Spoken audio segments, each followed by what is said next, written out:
Hello అండి. One more mini vlog. Rathasaptami పూజ అండి. రథసప్తమి అనేది మనకి ఈ సంవత్సరం ఫిబ్రవరి 4వ తారీఖు మంగళవారం వస్తుందండి.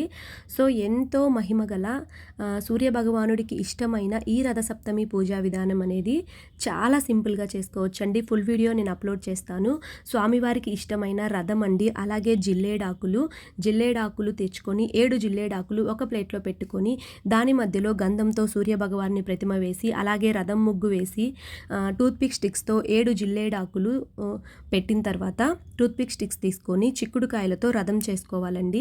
అలాగే స్వామివారికి ఇష్టమైన ఎర్ర పుష్పాలు, అలాగే గోధుమలతో ఒక మట్టి ప్రమిదలో ఆవు నెయ్యిలో 7 ఒత్తులు వేసి స్వామివారికి దీపం పెట్టాలండి. అలాగే తాంబూలం సమర్పించాలి. 7 చిక్కుడాకులతో స్వామివారికి ఇష్టమైన బెల్లం పరమాన్నం కూడా పెట్టుకోవాలండి. చాలా మంచిది. ఈ పూజ అనేది ఎవ్వరూ మిస్ చేసుకోవద్దు. ఖచ్చితంగా చేసుకోండి. అష్టైశ్వర్యాలనేవి మీకు ఖచ్చితంగా వస్తాయి. చూశారు కదా! తప్పకుండా చేసుకోండి. Thank you for watching.